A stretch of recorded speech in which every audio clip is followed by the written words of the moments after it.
Hi everyone and welcome back to my channel. So this video will be part 1 of 3 where I will talk in depth about the 3 classes and exams I did this semester.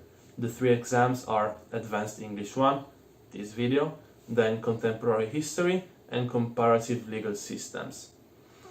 I want one thing to be clear, two things to be clear. The first one is that with COVID, what would have been normal classes and the normal standard for teachers have changed dramatically. So in other settings, maybe my opinion on these classes would have been extremely different, but my opinion is from my experience. So what I lived and what I lived was influenced by COVID. And the second thing I want to be clear, extremely clear, is that I do not want to criticize any of my teachers because they did an amazing job and I really respect them. I would have been able to do any better than what they did, and they're really amazing people that I truly respect. This said, let's go on with the video. As the name suggests, the course was divided into 2, Advanced English 1 and then the laboratory. In this video, I will start talking about the laboratory first because in my opinion it was way more practical and I want to give you a few of the tips that I've got. So the lab was about public speaking and debating. So we got a lot of tips about public speaking. And don't think that they can be used only if you have a conference or a speech in front of tens of thousands of people. But it can be used in your everyday life because today presenting an idea and how an idea is presented is almost as important as the idea itself. So if you want to be listened or if you want to become a better speaker, then public speaking is a key skill you need to practice. And in this video, I will give you 3 tips to improve your public speaking ability.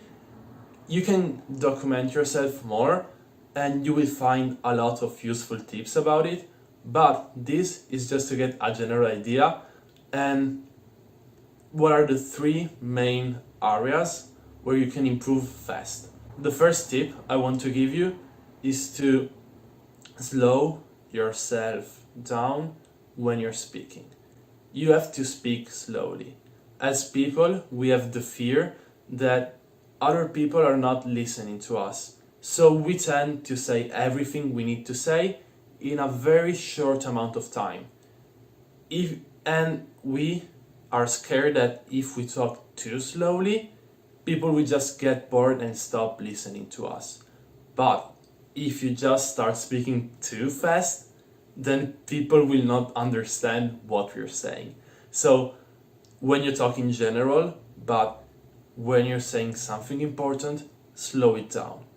Even if it feels uncomfortable, it means it's right because usually we are used to speak very fast. So when we start speaking slowly, it feels uncomfortable to us. And that is what we're aiming at. The second tip is making eye contact. And this is very big because you project a lot of confidence. It doesn't matter if you're talking to just one person or a crowd, you have to make eye contact with the most amount of people as possible. And a general tip is if you're talking to just like few people, break eye contact after they broke it first. You shouldn't be breaking eye contact first because it conveys not confidence. So as I said, if you want to dive deep into these subjects, there are a lot of videos and they're very helpful and interesting.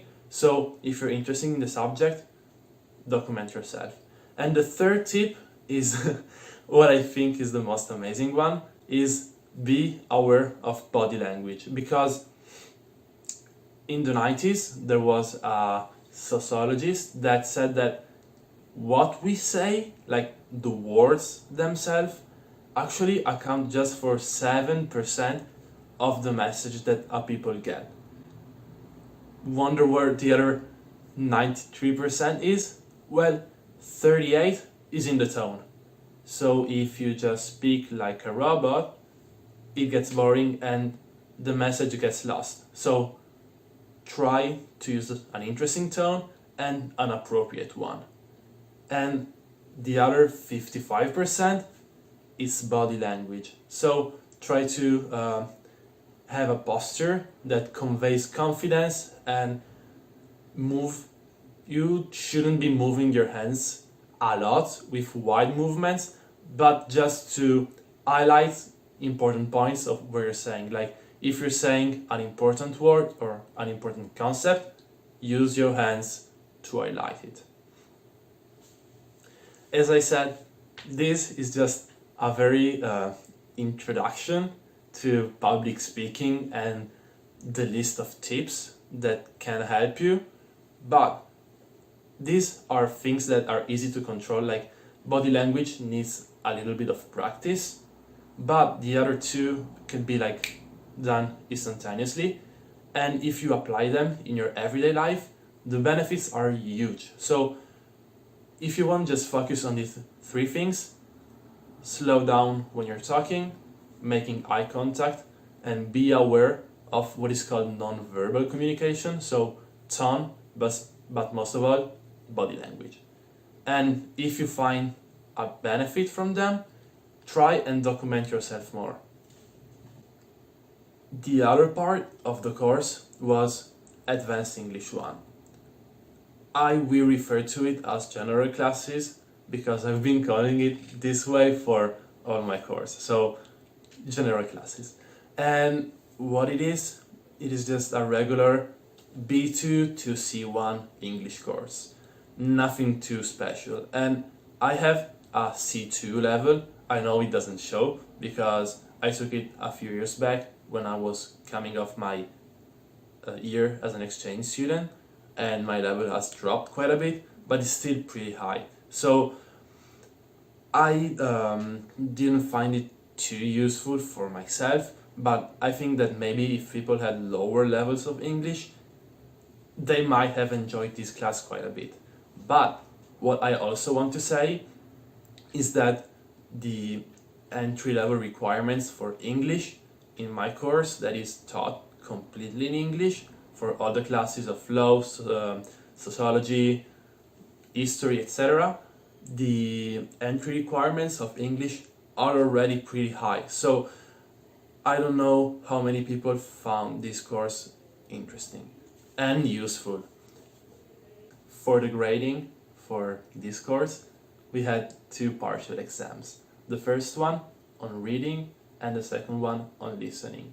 And then we had the lab presentation. So after studying public speaking and analyzing what should be done and what shouldn't be done, we had the opportunity to talk about anything we wanted in front of the class for anything between 10 to 20 minutes with 15 minutes being advised. And it was very cool. If you want to know, if you are curious about the topic I chose, it was memes as a way to represent society. It was quite cool and it was something deep into my heart because I use a lot of social media, so it was very interesting and a very cool presentation. And after that, we had an oral exam, the final oral exam, which was essentially speaking.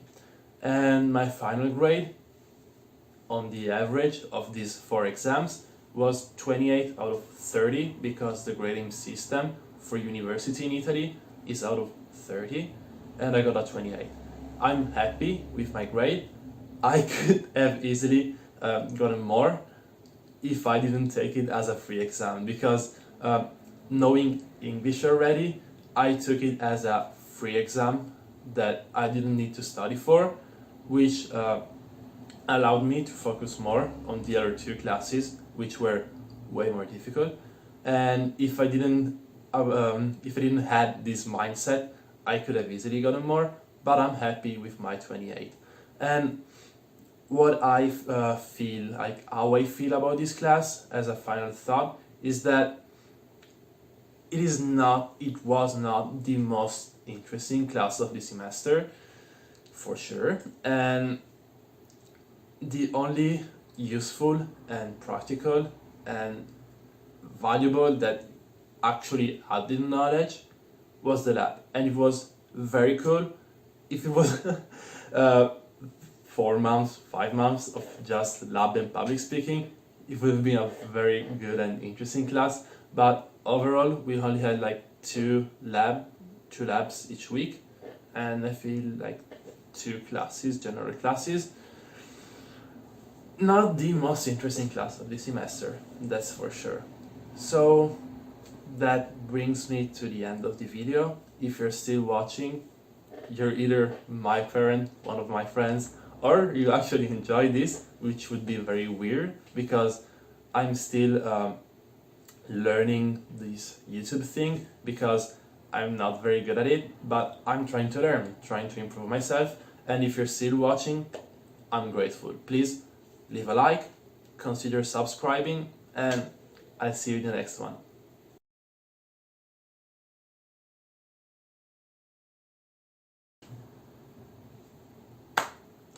La prima era buona, ma facciamo un take 2 così tanto per sicurezza.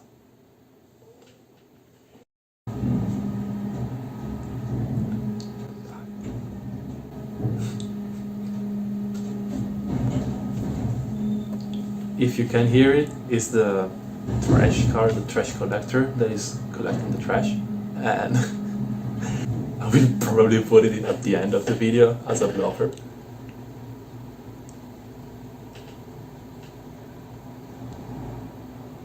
Is it done? Yes. Okay.